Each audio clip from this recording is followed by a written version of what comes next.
What is Ruben Guthrie about? What is Ruben Guthrie about?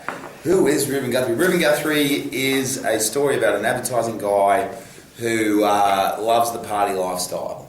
But he has a supermodel girlfriend, a great job, he's very good at what he does, he lives on the water in Sydney. And then at a party celebrating an award he won, he jumps off his roof into the pool, but kind of misses the pool a bit. Could possibly have died. Mum takes him to AA, girlfriend leaves him, and the girlfriend says, hey, if you take a year off the sauce, you can come find me. But you have to do a whole year. So that's the kind of Luke Skywalker moment where he goes, right, I'm going to go on the adventure. But of course, when you go on those adventures and you get to the mountain at the end, you find out that Darth Vader's your father. Like, you find out stuff that you didn't think you'd find out. So it's kind of about a guy trying to change. Yeah. For me, it's about, the national pastime in Australia, which is drinking. It's a comedy about getting smashed. It's about the acceptedness of binge drinking within our culture. Almost beyond being condoned, it's almost heroic to get drunk and make a fool of yourself.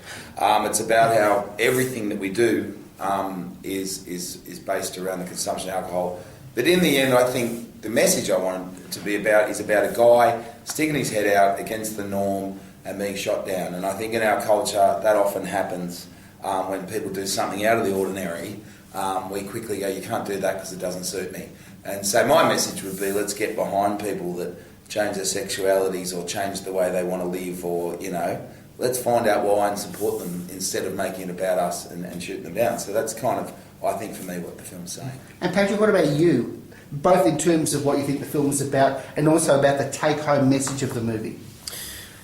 Jim, I don't believe in take-home messages. I think cinema, when it's really good, is a poem as opposed to a story.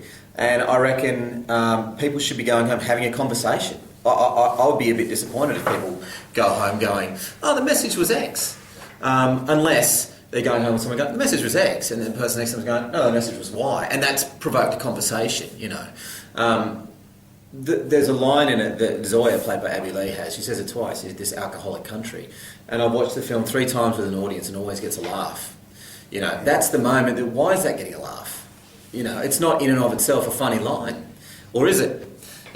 So you've got enough message in this film and you've got enough story in it for people to go, is drinking a problem? Alcohol in and of itself is not a bad thing or a good thing. It's only a problem when it's a problem. And it's probably problematic when you stop understanding why you're drinking excessively. Drinking, drugs, gambling, porn, whatever it is, it's a form of medication. It's a self-medication when it's in excess. And when you're unable to identify why you're doing that, then it's a problem. And that's not a take-home message, that's a conversation. Because the main character in this film, for him the affliction is something that appears to only be able to be treated, it can't be cured. This appears to be a comment on the nature of addiction, or this type of addiction. Yeah, I think we've seen so many films about addiction that are, My Name is Joe, Leaving Las Vegas and stuff, where it's like you're an alcoholic, you wake up in the middle of the night, drink a bottle of vodka, you pour it in your cornflakes, you know what I mean? I think this film's more interesting because it's more about a muddy grey area, which is condoned substance abuse, which is kind of an accepted binge drinking culture.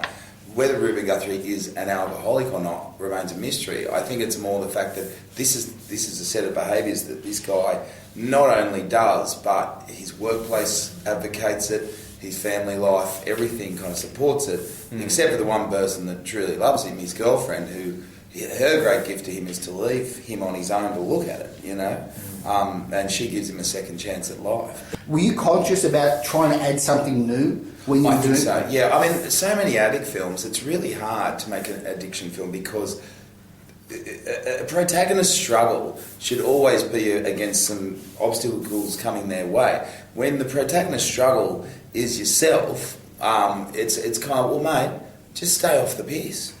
Problem solved, or don't do heroin heaps. That would probably help you, and that train spot, but you wouldn't have a movie, So for this film, I wanted to make it a bit of a dirtier middle ground, which is kind of where I tend to lay all my scenes in all my work is in that kind of really confusing middle area where Is he an alcoholic or is he just an Australian guy? Is he depressed? Is it his industry? Is it the culture? Is it heartbreak?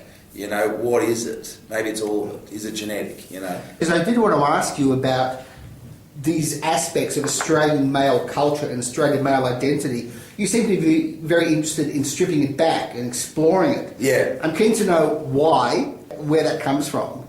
Well, I guess I am a man, you know, and I was brought up in Cronulla, which is a pretty, intense place to be brought up. A lot of intense masculinity there.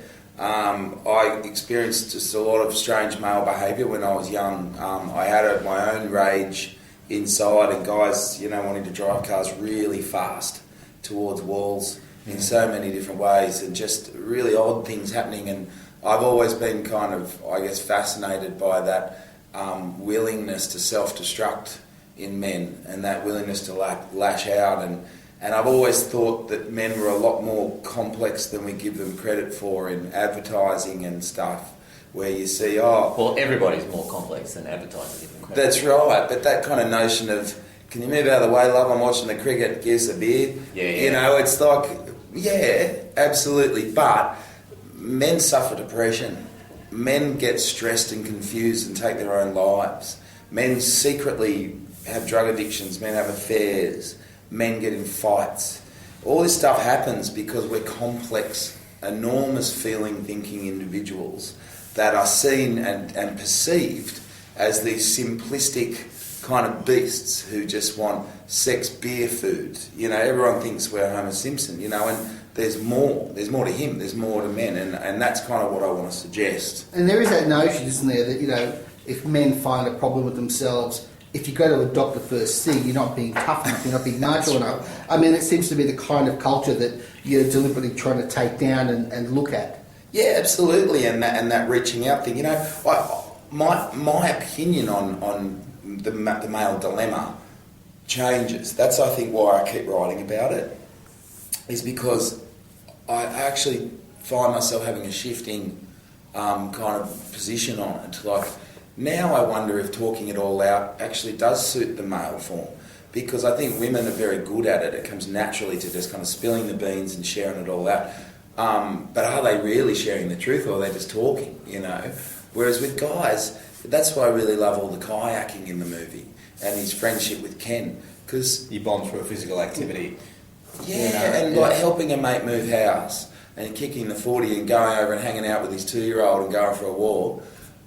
There's a quiet grieving or a quiet communication that can happen. I went to the footy yesterday with 2 old schoolmates, and they both got something going on. I got something going on. We all know that. By the end of the day, we kind of helped each other. We didn't talk about it we didn't talk about any of our issues at all. But we both kind of were like a bit better by the end of the day. And I think something happens with men when we move our bodies together, we connect, and maybe that's the way we do it. Instead of this whole notion of how have you been? Which is not.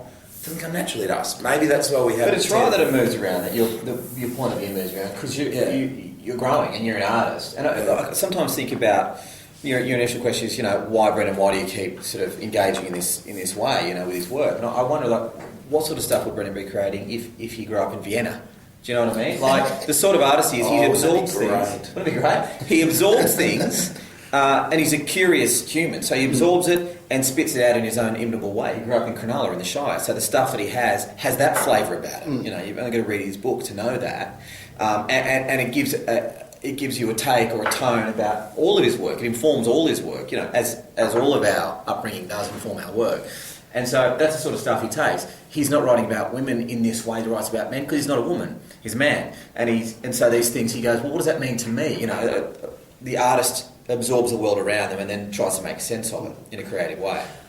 To what extent were you guys exorcising inner demons about your own experiences with drink?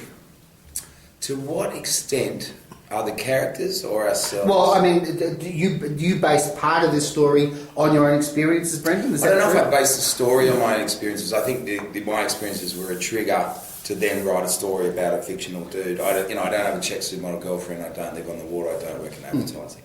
But I have never jumped off a roof into a pool, but I've done all those things that he does in a way. And most of, I think most good writing is a kind of potpourri of experience, invention, and theft.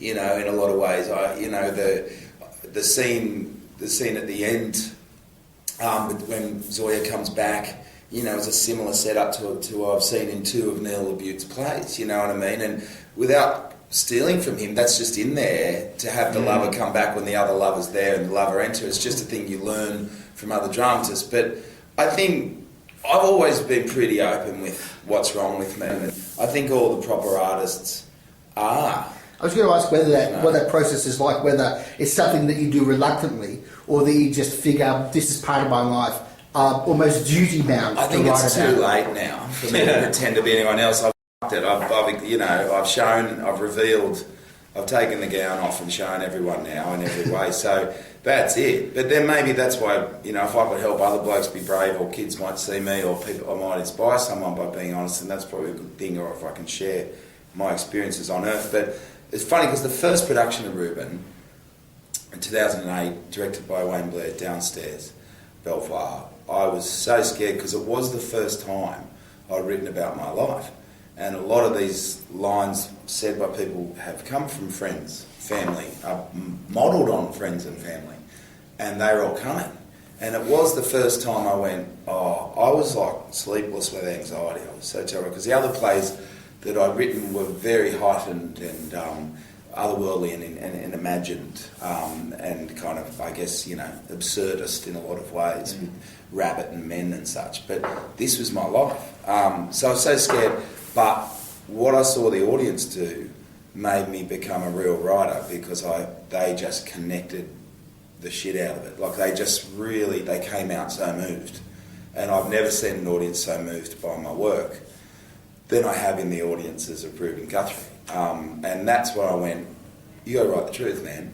You just got to write the truth. And the people who were in the movie came out and went, I thought my character was cool, and I'm like, I represented you in such a bad way. And they loved it. And then my other friends and family, my sister was like, why don't you go and put me in one of your plays? And it's like, not only were they proud, other family members had the shits that they didn't have a part, And so I thought, well, that's it, And then I wrote How It Feels, and now, I wrote the Sublime last year. I've never played professional rugby league or been involved in a sexual incident in Thailand, but I still write stories based on other things. But I tend to now kind of, I just wrote another play in Sydney, kind of based on something that happened. So just very quickly in parentheses, is the Sublime going to be turned into a film? I don't know. I'd just like it to have another production. Right. These days, you have a production of a play. That got called an instant classic. It was controversial. It had huge box office. All the makings of what's called a great play pissed everybody off, got everyone talking, got everyone to the theatre. Nothing, I think what I should have done is told everyone that I adapted it from an ancient Greek poem. You know what I mean? It's an adaptation of this unknown poem that only I know about. I don't want to digress. No. but just for a second, if this was America, yeah, you'd be fielding film offers about the Sublime now. Yeah. Ruben Guthrie would have been made 4 or 5 years ago. Yeah. Could we afford to be a little bit more American in our approach to Look, making I'm happy films? to meet anybody that you know, but I agree with you. And it's really heartbreaking to write really good work and then it just flops over and you go, look, I'm back to the drawing board now. I start again. It's very hard to get momentum up in this country. You get one thing and there's like, great. Whereas, as you say, in America, it's like, great, what else you got? It's like, this kid's talented, what else can be done now? Yeah. Well, what happens with filmmakers here is, it's really hard to make a second film in Australia or a third film. Because if your film doesn't do well, you probably won't make another one. If your film does do well, you'll probably never make a film in Australia again. You'll bugger off overseas and start making American films. And it's a really kind of nebulous, there is no middle ground, really. You're either a failed filmmaker or an international filmmaker. And it's like I said to Jeremy Sims the other day, it's a pretty incredible feat for you to have just made your third film in Australia. Who the hell can say that? To be an Australian filmmaker, working consistently, jobbing and making films, because that's why I'm going to direct a bit of telly and stuff, because it might be 2 to 3 years before I get back on set, and I'm like, what is this directing thing again? Was it How do you hard? flex- yeah. Sorry. How do you flex your muscles as a director in this country? It's hard. How do you hone your craft? Was it hard?